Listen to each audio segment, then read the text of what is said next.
tarde de tentaciones, pruebas y zarandeos varios. Tentaciones, pruebas y zarandeos varios.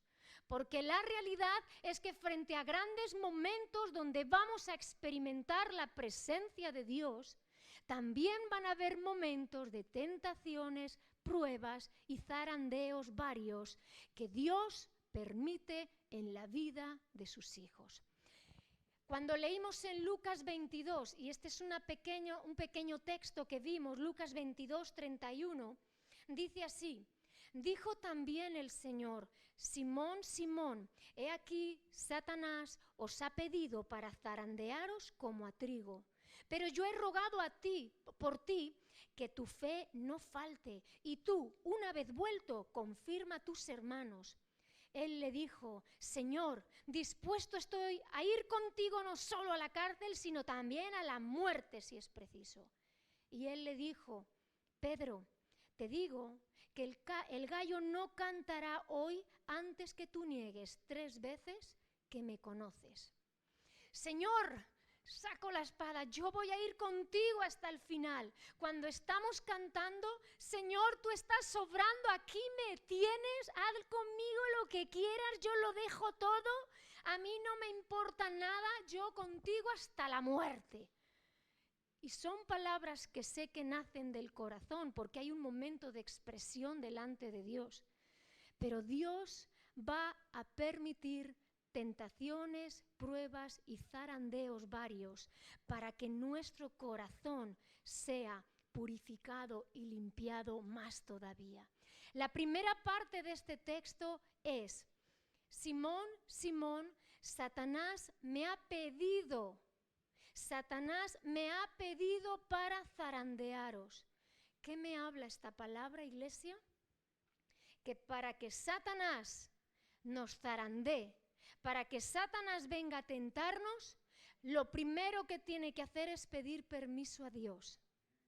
Porque la vida de un cristiano, de un hijo de Dios que ha confesado con su boca y le ha entregado su vida y su corazón a Cristo, tú pasas de muerte y de esclavitud al pecado a la vida y a la propiedad de Jesucristo. Y todos aquellos que son hijos de Dios están protegidos por la sangre del Cordero. Si tú y yo no entendemos esta premisa como cristianos, que cada vez que soy zarandeado es porque Satanás le ha tenido que pedir permiso a Dios y Dios en su soberana voluntad lo permite, entonces pasaré un tiempo de prueba. Pero si no, Satanás no me toca. Ven conmigo a 1 de Juan 5, versículo 18. No te hablo estas palabras porque yo lo haya deducido. La palabra de Dios es tan cabalita que te va a mostrar todas las cosas. 1 de Juan 5, 18. Dice así: sabemos que todo aquel que ha nacido de Dios no practica el pecado, pues aquel que fue engendrado por Dios le guarda, y el maligno no le toca. Sabemos que somos de Dios y el mundo entero está bajo el maligno, pero sabemos que el Hijo de Dios ha venido y nos ha dado entendimiento para conocer al que es verdadero, y estamos en el verdadero, en su Hijo Jesucristo. Este es el verdadero Dios y la vida eterna. Aquí la palabra de Dios nos está diciendo que todo aquel que ha nacido de Dios, y recuerda que el nuevo nacimiento es la conversión del creyente. Yo he pasado de muerte a vida. ¿Recuerdas a Nicodemo diciendo: Señor, ¿cómo podemos entrar en el reino de Dios? Y Jesús le dice: de cierto te digo que si no nacieres de nuevo no verás el reino, no entrarás en el reino de Dios. Y Nicodemo: ¿pero puede un hombre siendo mayor entrar de nuevo en el vientre de su madre y nacer? No, Nicodemo, no de carne y de sangre, sino del agua y del Espíritu. Nuevo nacimiento es esa conversión, que yo caminaba a espaldas de Dios, pero así como un bebé nace y su mente y su corazón cogen información. Lo que quiero expresar es qué sucede con un bebé cuando nace. Parte de cero, no sabe nada, todo es un nuevo aprendizaje. Por eso cuando venimos a Cristo, aprendemos a vivir una vida no según la vida que vivíamos antes, no según nuestras normas, sino la vida de Cristo en nosotros. Por eso dice la palabra, hemos nacido de Dios. Dice, el que nace de Dios no practica el pecado. No que no peque nunca. No significa yo no voy a pecar.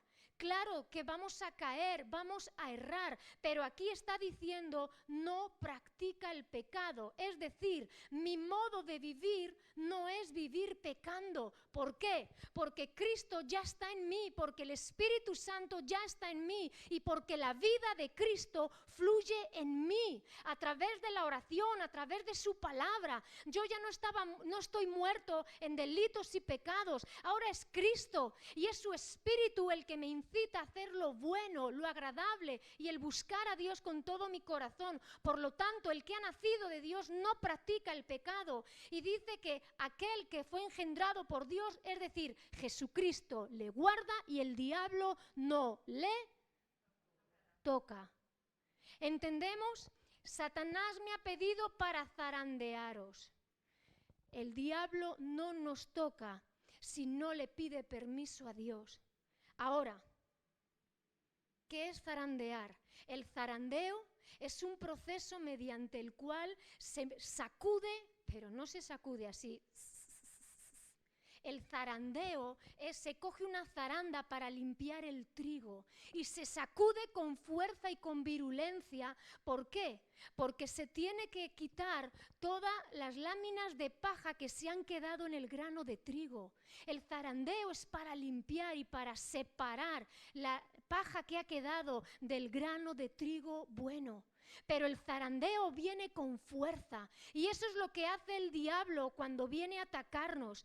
Cuando dice la palabra que el diablo viene para hurtar, matar y destruir, no viene solamente para desearte lo malo. Es que Satanás no para hasta no hacer daño a un hijo de Dios o hasta no destruir el mundo entero. Hemos leído en Juan que el mundo entero está bajo el maligno. Solamente los hijos de Dios somos guardados por la sangre de Jesucristo y por eso el diablo no nos toca. Pero querida iglesia, no hay grises, aunque nos lo quieran presentar así, aunque haya gente buena a nuestro alrededor. O vives en Cristo y somos propiedad de Cristo, o estás bajo el maligno y bajo el poder de Satanás. Y el diablo, ¿qué es lo que va a hacer? Empezar a zarandear.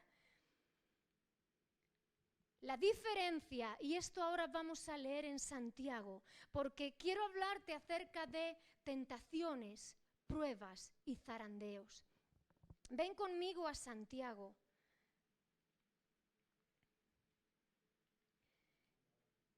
Es necesario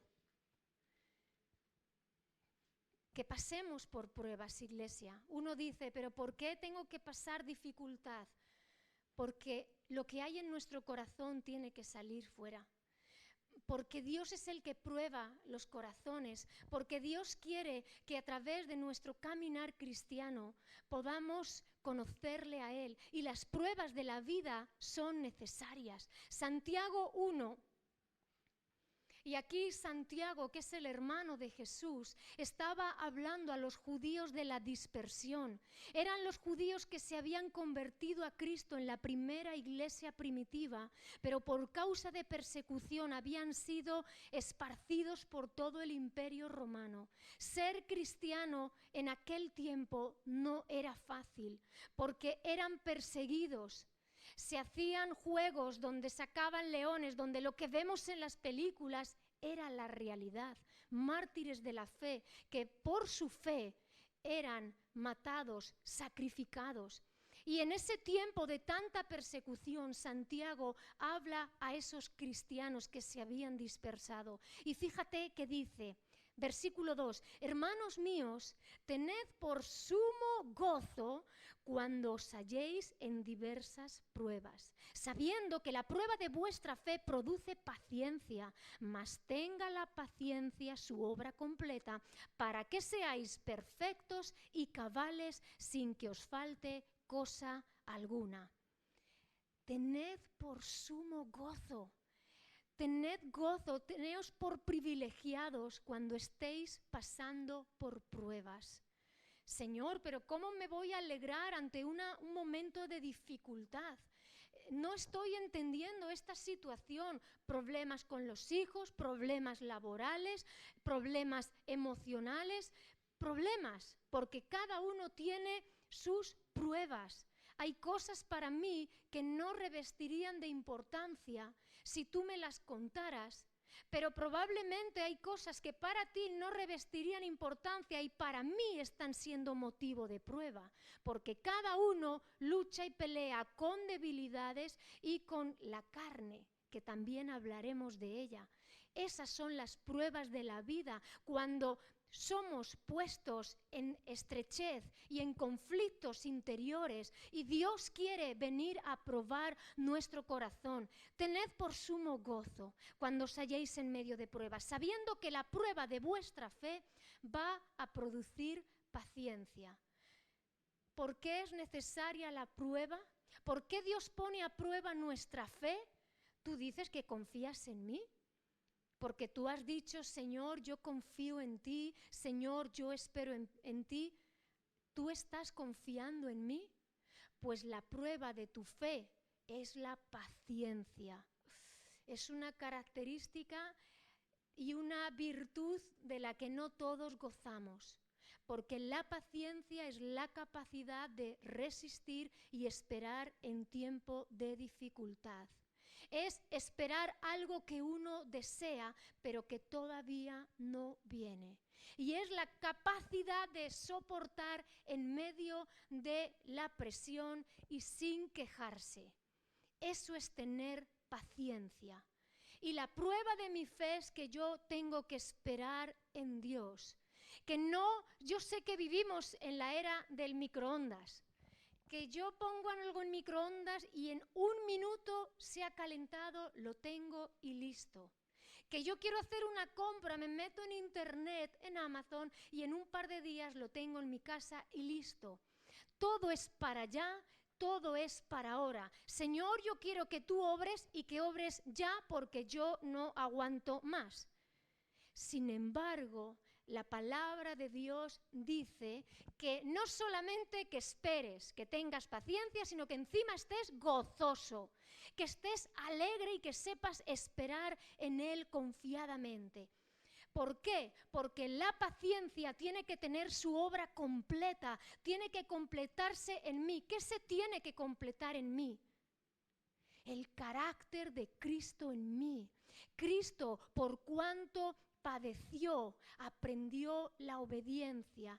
Tengo que tener ese carácter de Cristo, porque cuando Cristo entra en mi vida, el carácter de Cristo empieza a fluir. Su amor, su misericordia, su perdón, su espera, su humillación, el ser mansos como palomas, más astutos como serpientes, pero ser manso y humilde de corazón, y ante las adversidades Dios va a sacar a flote qué es lo que hay aquí dentro.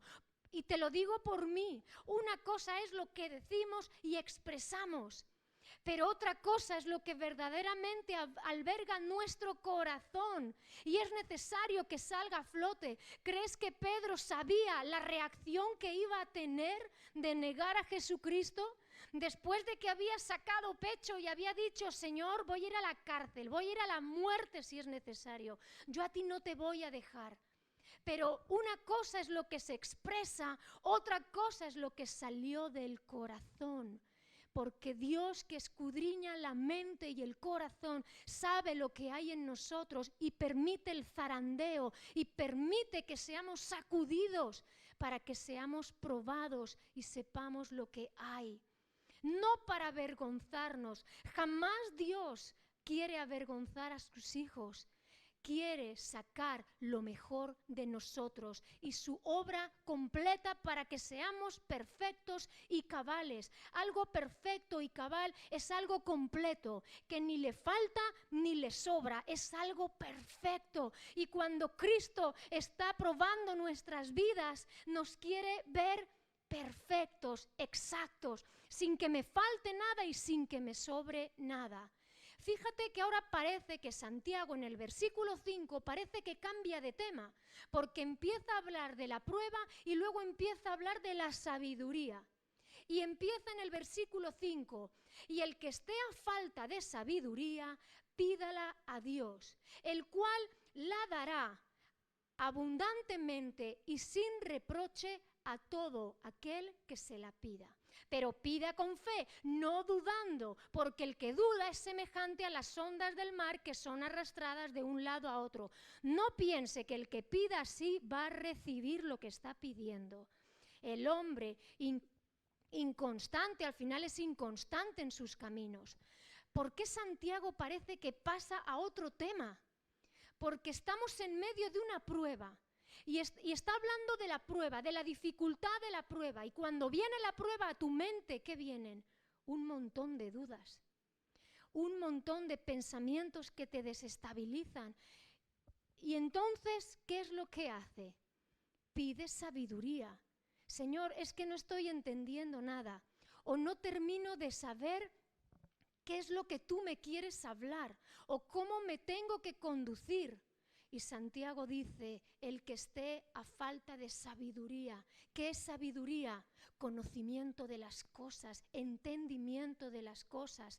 Y está diciendo, vienen pruebas. Y en la prueba Dios va a mostrar cuál es tu paciencia. La prueba de tu fe es la paciencia. Y en ese tiempo de espera, donde estamos bajo presión, comienza a clamar por sabiduría y entendimiento al Rey de Reyes, al Espíritu Santo de Dios que está con nosotros. Dice, pero pida con fe y no dudando, porque Dios la va a dar, fíjate, abundantemente. Fíjate si es rico nuestro Padre Celestial, que Dios no te va a dar un poquito así.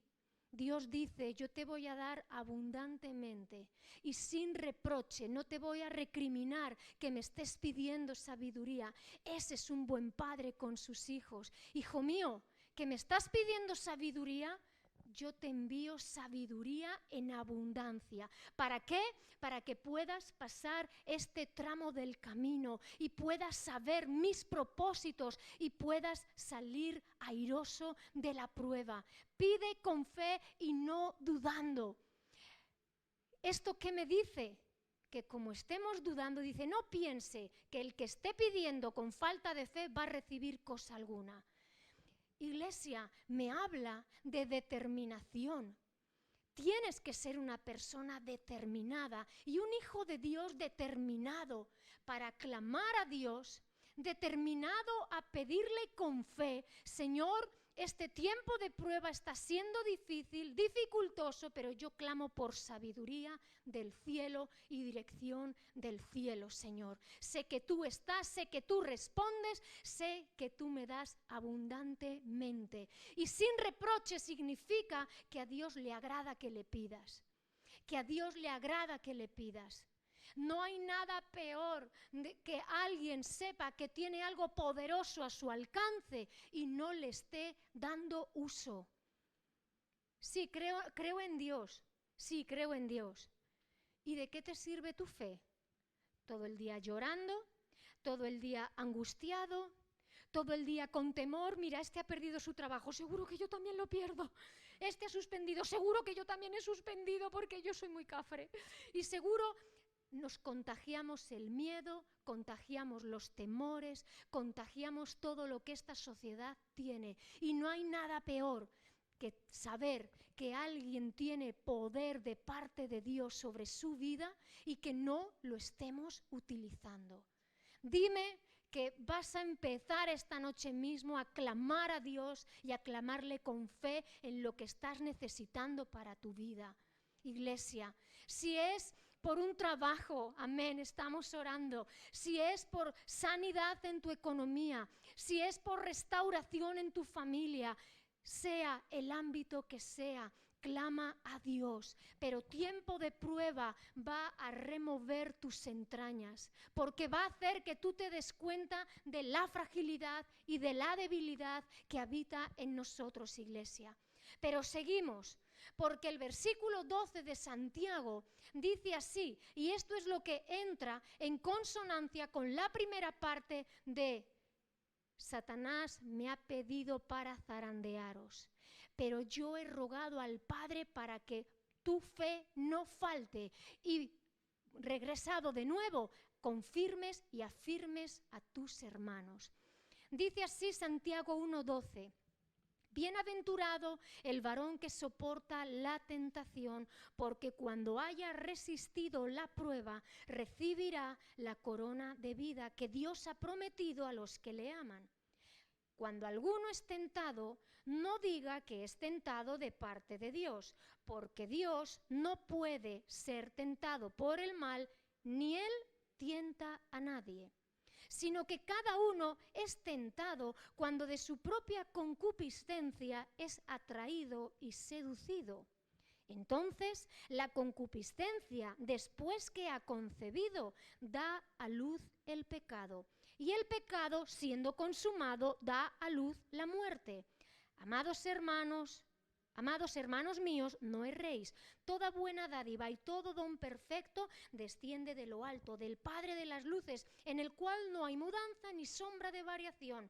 Él, de su voluntad, nos hizo nacer por la palabra de verdad para que seamos primicias de sus criaturas. Amén. Hasta ahí la palabra del Señor. Vale. ¿Por qué dice la Escritura y habla acerca de la tentación?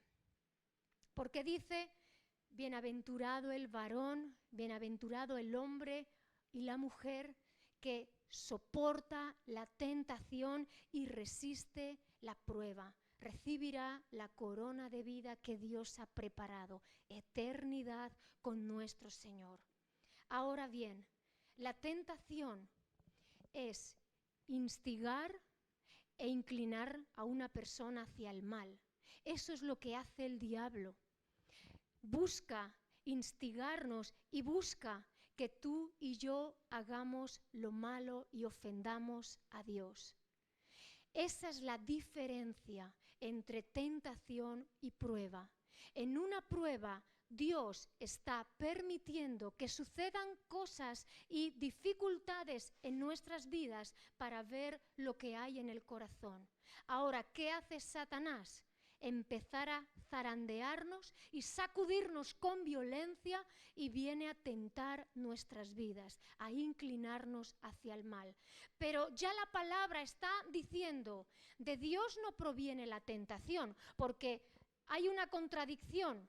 No puede Satanás pedir a Dios permiso para tentarnos y por otro lado que la palabra diga que el que nos tienta es Dios. Por eso Santiago está diciendo, Dios no puede ser tentado por el mal, ni Él tienta a nadie, porque todo lo perfecto de Dios es lo que viene a nuestras vidas. Dios jamás quiere que tú y yo caigamos en el pecado o en lo malo. Y viene la explicación.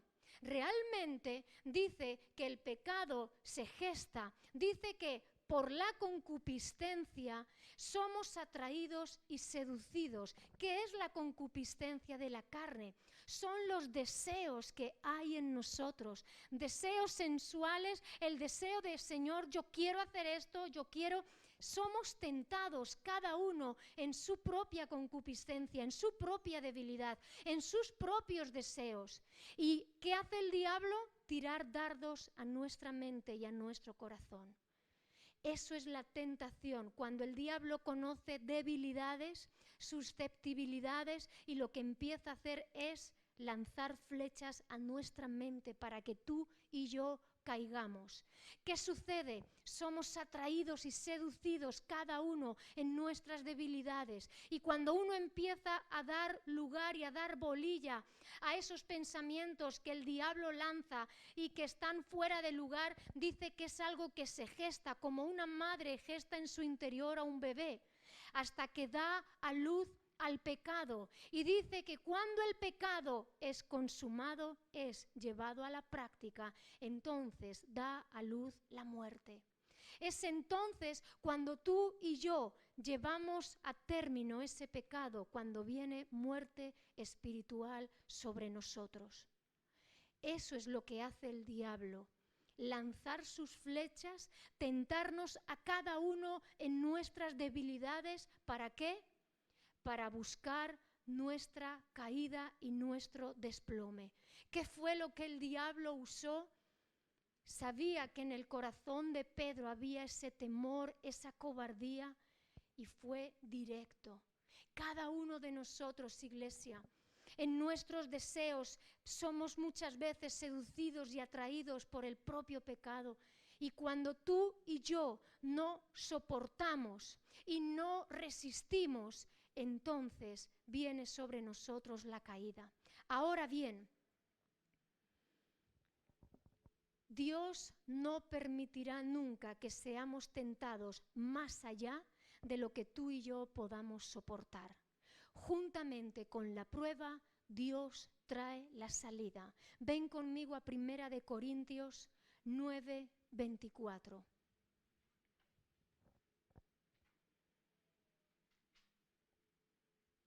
¿Por qué te digo esto? Porque realmente el propósito de Dios, lo que está haciendo la palabra, es explicarnos cuando viene el diablo a zarandearnos y qué se produce en nuestras vidas. Realmente muchas veces oramos y decimos: Señor, quítame esto, Señor, quítamelo porque no lo puedo evitar. Es que esa es nuestra vieja naturaleza. Es que esa es nuestra carne, es que eso forma parte de nuestras debilidades. Pero ¿qué está diciendo el apóstol Pablo? ¿Qué está diciendo la Escritura? Que soportemos la tentación y resistamos al momento de la prueba.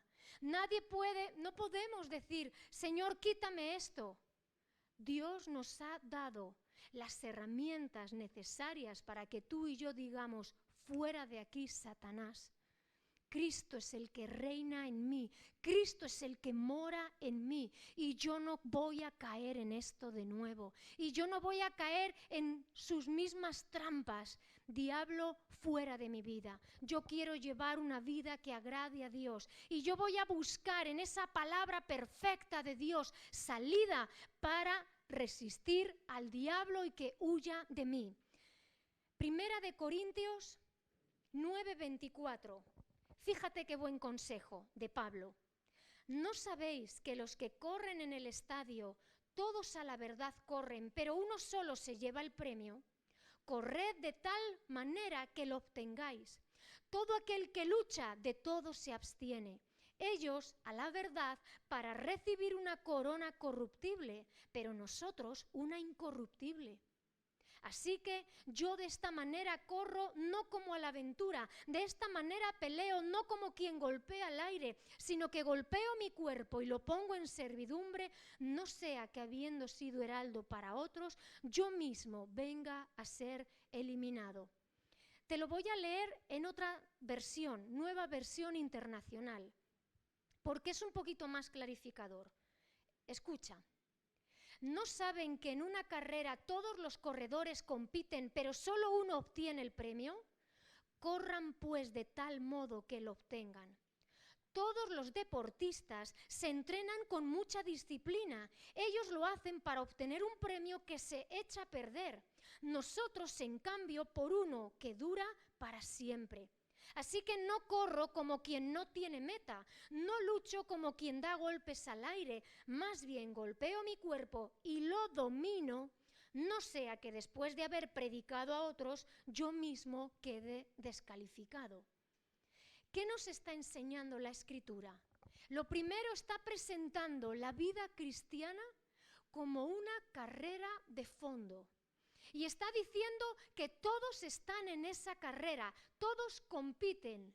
Ojo, digo, compiten, no rivalizan, porque este es un pequeño error en el que caen muchos cristianos. Se piensan que aquí hay que rivalizar con el hermano, porque yo sé más que tú, porque yo soy más santo que tú, porque a mí Dios me habla más que a ti, porque yo sirvo mejor que tú.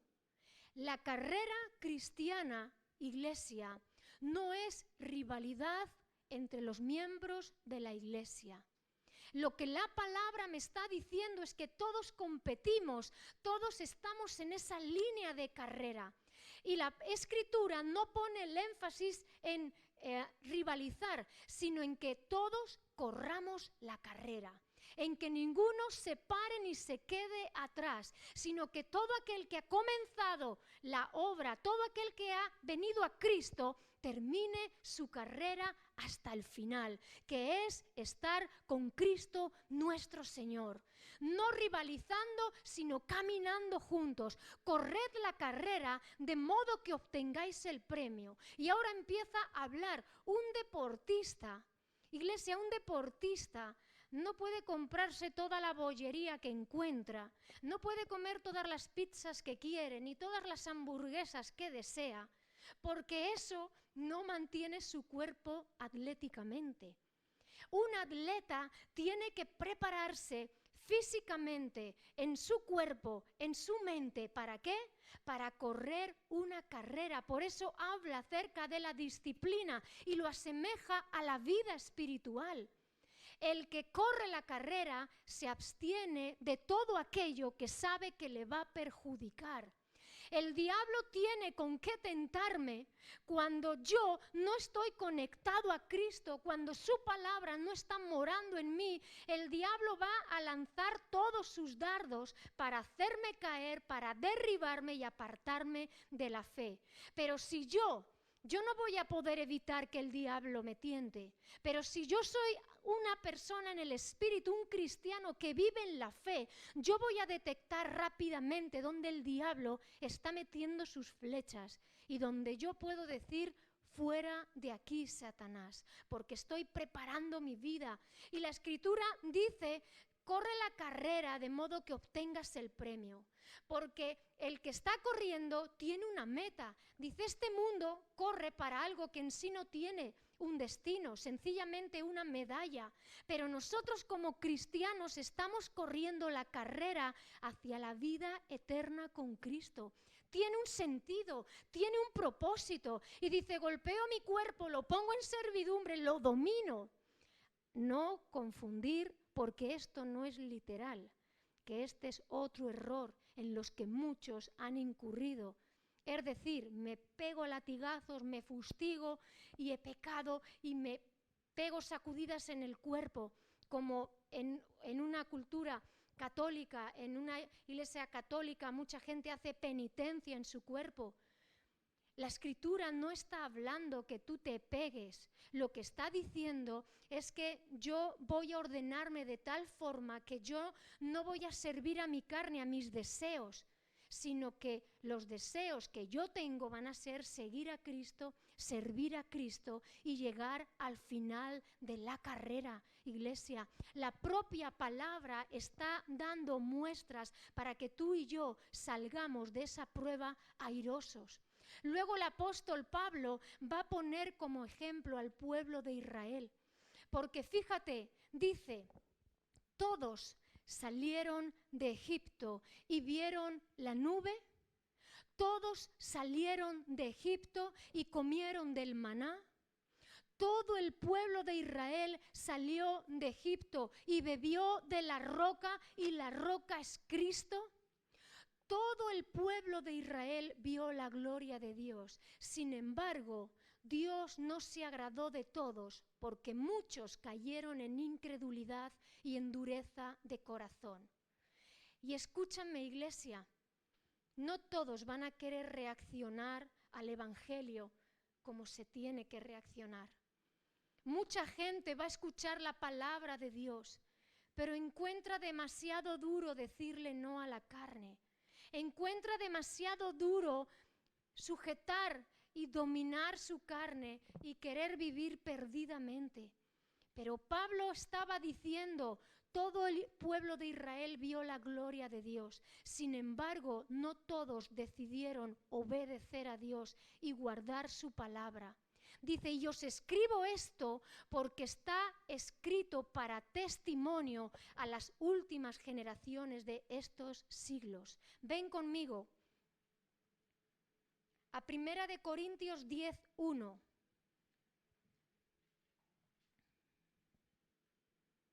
Es que en este caso es mejor leerlo. 1 Corintios 10:1 dice así, porque no quiero, hermanos, que ignoréis que nuestros padres todos estuvieron bajo la nube y todos pasaron el mar. Y todos en Moisés fueron bautizados en la nube y en el mar. Y todos comieron el mismo alimento espiritual. Y todos bebieron la misma bebida espiritual, porque bebían de la roca espiritual que los seguía, y la roca era Cristo. Pero de los más de ellos no se agradó Dios, por lo cual quedaron postrados en el desierto. Mas estas cosas sucedieron como ejemplos para nosotros, para que no codiciemos cosas malas como ellos codiciaron, ni seáis idólatras como algunos de ellos, según está escrito, se sentó el pueblo a comer y a beber y se levantó a jugar. Ni forniquemos como algunos de ellos fornicaron y cayeron en un día 23.000. Ni tentemos al Señor como también algunos de ellos le tentaron y perecieron por las serpientes. Ni murmuréis como algunos de ellos murmuraron y perecieron por el destructor. Escucha bien. Y estas cosas les acontecieron como ejemplo, y están escritas para amonestarnos a nosotros, a quienes han alcanzado los fines de los siglos. Así que el que piense estar firme, mire que no caiga. La palabra de Dios, iglesia, todo el Antiguo Testamento, está puesto para ejemplo y testimonio de lo que no se debe de hacer o de lo que sí se debe de hacer. Cada uno de nosotros somos seducidos en nuestros deseos, en nuestra carnalidad. Pero iglesia, fiel es Dios que no nos dejará ser tentados más de lo que podamos soportar, sino que juntamente con la prueba, Él nos da la salida. Pero la palabra de Dios está diciendo, cada uno esté firme y mire que no caiga, soportando la tentación y resistiendo toda prueba. ¿A quién tenemos de ayuda? A Cristo y su Espíritu Santo en nosotros, que intercede, dice que con gemidos indecibles. Vuelvo al texto inicial. Simón, Simón, Satanás me ha pedido para zarandearos como a trigo. Pero yo he rogado al Padre que vuestra fe, tu fe, no falte. Y una vez vuelto, confirmes y sigas trabajando para mí en el reino de Dios. El Señor intercede por nosotros. Cristo es ese intercesor entre Dios y el hombre. El diablo va a provocarme, el diablo va a zarandearme con fuerza, con rudeza. El diablo va a querer que yo la friegue por completo. Pero Cristo está intercediendo por mí. La palabra me está animando para que yo me abstenga de todo lo que no le agrada a Él. Quita de tu vida todo aquello que está estorbando. Hay gente proclive a adicciones, hay gente proclive a mentir, a codiciar, a jugar, a beber, a un montón de cosas. Pero no hay nada, dice, no hay tentación que no sea humana. Todo Dios lo ha permitido en nuestras vidas para que sirvan de prueba y de limpieza en nuestros corazones. Y a todo esto, que lo tengáis por sumo gozo cuando os halléis en diferentes momentos de prueba. Tú has visto, Granada y cómo ha temblado? Tú has visto los edificios porque Granada ha sido zarandeada. Si quieres buscar un paralelismo, en ese zarandeo con fuerza que han sucedido a los edificios, han salido grietas. ¿Qué sucede cuando tú y yo no estamos bien conectados a Cristo, a su palabra y a una vida de fe fuerte? Que empiezan a salir grietas en nuestro corazón, empiezan a venir dudas, empiezan a venir temores. Somos proclives a tener temor y apartarnos de Dios. Iglesia, permanece firme en Cristo. Fiel es Dios, que no os va a dejar caer, sino que juntamente con la prueba, Dios trae la salida. Amén.